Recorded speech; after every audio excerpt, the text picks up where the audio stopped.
Hey everybody, Chris from the Brothers Take here with a review of Sea of Stars, an indie game by Sabotage Studios, which is a throwback to the old SNES RPG games.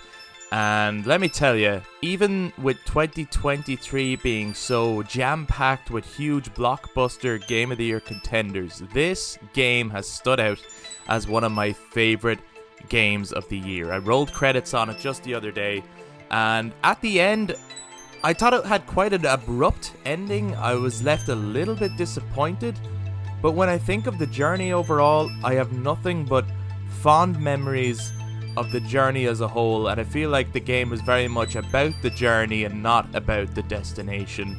So with that small con aside of an ending that didn't quite hit the landing that I had hoped, I have to say, Sabotage knocked this game out of the park. An incredible experience, and easily in my top 3 games this year, and that is really saying something with how crazy this year has been. But tell you a little bit more about the game, and don't worry, this is a non-spoiler review, because I actually feel like this is a game that you should experience for yourself, especially the story. There's many twists and turns, so many characters, so much lore that happens throughout.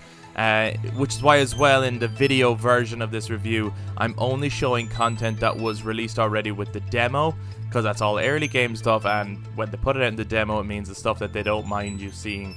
So I don't want to spoil any of the experience that lies ahead, but this really is like a throwback to old school turn-based RPG games, and I had like a real itch to play a game of this style, something akin to maybe the old Final Fantasy games, and it really scratched that itch.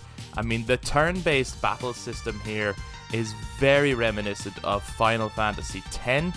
You could swap characters in and out as you get more party members later in the game, and it's very much strategy based, and that comes into because of these locks that come up above your enemy characters, which is about to, or signals that they're about to do a powerful attack, and then you can use certain abilities to try and break those locks in order to cancel out that ability. And it becomes a really good strategy game as the game goes on, especially when it gets to a point where there's multiple locks and you have to discern or choose which ones to break and start prioritizing and using all of the available skills to you. And sometimes it feels like there's a lock you can't break, but if you think outside the box and use all the tools available to you, you will actually be able to break that lock. I believe that mechanic is a throwback to Mario RPG as well. I've heard people say that. But the game as a whole seems to be a huge love letter to Chrono Trigger and the Chrono games, both in its art style, its presentation, and even there's like combo abilities in the combat, which was a Chrono Trigger thing. But speaking of how the game looks, the art is absolutely gorgeous.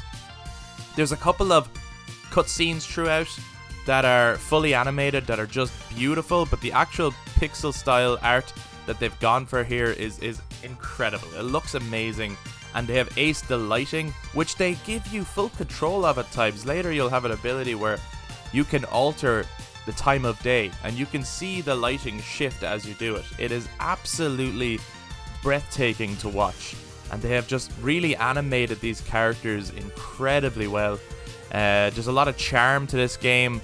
The characters are actually amazing. You have 2 playable characters that you could choose from in the beginning. Both are in the story all throughout anyway. It's just you deciding which one you want to keep as your main character, or the leader of the party.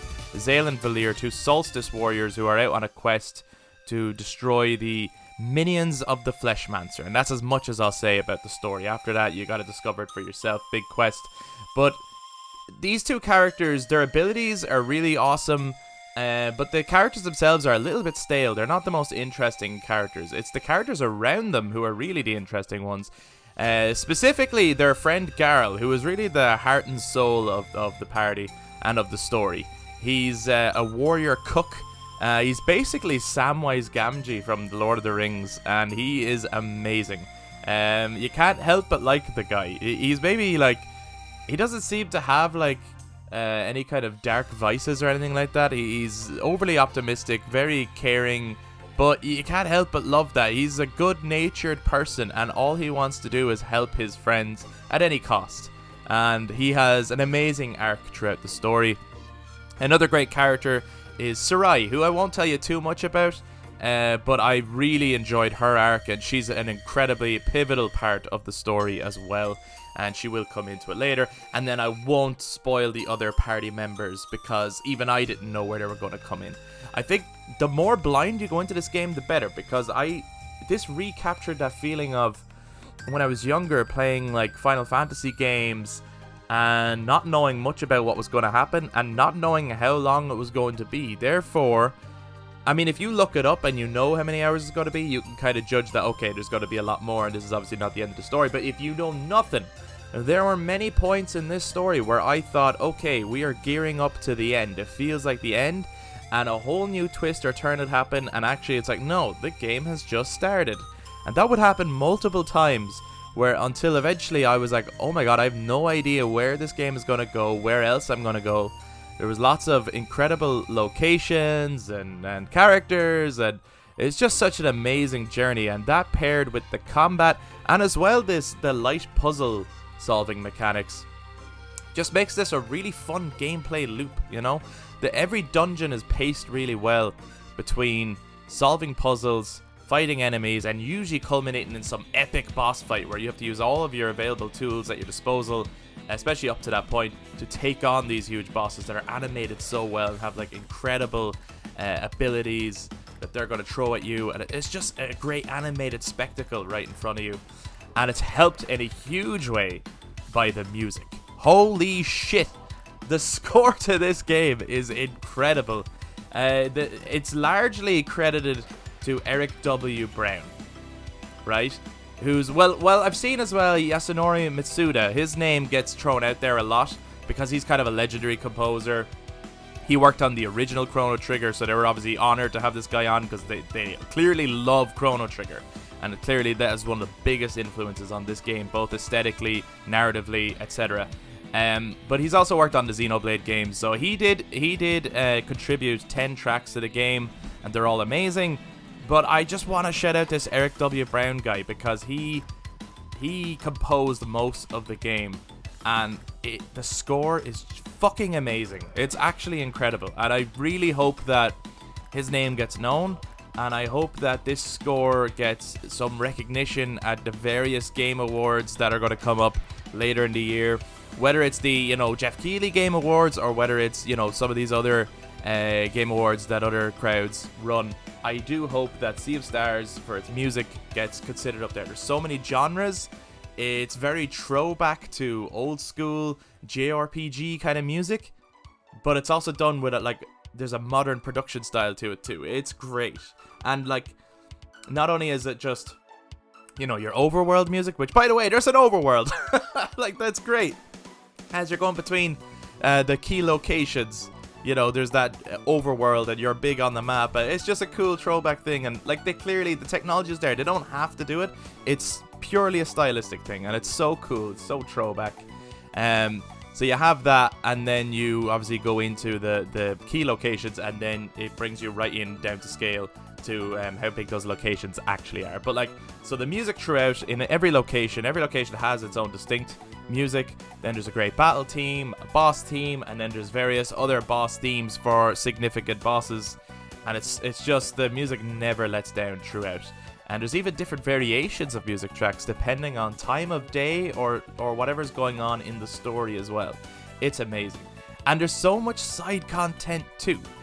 You could go fishing as a mini game to catch fish, which you could then use to cook various meals, and you use the meals to boost up your health or your MP in battle. And obviously there's when you unlock new recipes, there's different meals that will give you better boosts or update your health even more. So it's a rewarding minigame. It's not just there just as filler content, it is rewarding. But other minigames in there as well include a strategy game called Wheels. This game is amazing. It's a strategy battle game. You can challenge people throughout the world to play it. You can actually spend a lot of time playing it, and then you can take on key challengers, and eventually it culminates in different rewards and things. But I've heard people say they'd love Wheels as just a mobile game on its own, and I'm right with them. It's an addictive, fun kind of game once you get how the strategy works, and it fits right in with the kind of gameplay of this world anyway. One thing that I thought was a little bit light in the gameplay was when collecting loot, and there's lots of loot to find. Some of it you won't understand the relevancy of it until you get in further, but I found that I wasn't like changing out my armor much or my accessories much. I felt like I didn't get enough of that. I would have liked a little bit more of that in the loot, but rest assured there is loot there. There's a level up system. It's quite simple, which is nice because it's streamlined and it just keeps the experience moving forward. You're not going to get caught up in huge like amounts of, oh my god, this game is overbearing with how many systems I have to learn. It's a pretty simple game to play through and to get into. And then if you do find the combat difficult, there's relics that you can buy and unlock, which will allow you to adjust the difficulty settings of the game or the experience of the game to make it a more playable experience. But this was just pure adventure, pure story time for me. Every time I got home, all I wanted to do was see what would happen in the story next. And while I do think that it loses its pacing a little bit towards the end, the overall experience, the art design, the characters, the music, it's all fucking incredible, and I highly, highly recommend Sea of Stars. I would love to do a spoiler discussion on it at some point, but for now I just wanted to give my thoughts after rolling credits on the game. And there's actually a lot more I have yet to do, and people have said you need to do the completionist side of this game because apparently the rewards are so unbelievably worth it. So I will be looking into doing more of that stuff because I loved playing this game so much. It's just, I feel like I've discovered a classic that I never got to play, even though the game was only made and came out this year. Like, it feels like something that I missed out on that everyone else maybe was talking about growing up, and I was like, oh my god, you never played Sea of Stars? And that I finally played it, and I'm like, I see what you were all talking about. That's what it feels like. It feels like I have found a classic, and the fact that they have achieved that is amazing. They also got a lot of backing from a Kickstarter campaign, and they paid homage to the people who helped fundraise to create this game. There is like nice little thank yous within the game to those people in a way that's like, it might feel weird if you don't know anything about that, but I became aware that that was an actual thing, and when I saw it I was like, that's really cool that they acknowledged the people who helped get this game where it is. And the game is made with so much love and is just a pure love letter to classic games, and something that was a nice break from the kind of games we're getting nowadays. A nice throwback to simpler times, but also with still a modern edge and a modern way to play.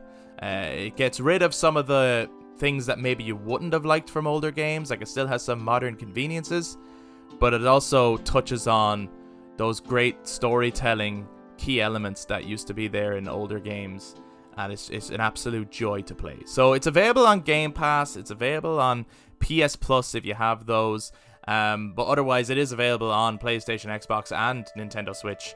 I highly recommend this game. Please just even give the demo a go, and if you like the demo, then I would say jump into this game. If not, then obviously maybe it's just a style or a type of game that maybe doesn't appeal to you. But Sea of Stars, one of the best games of 2023 for me.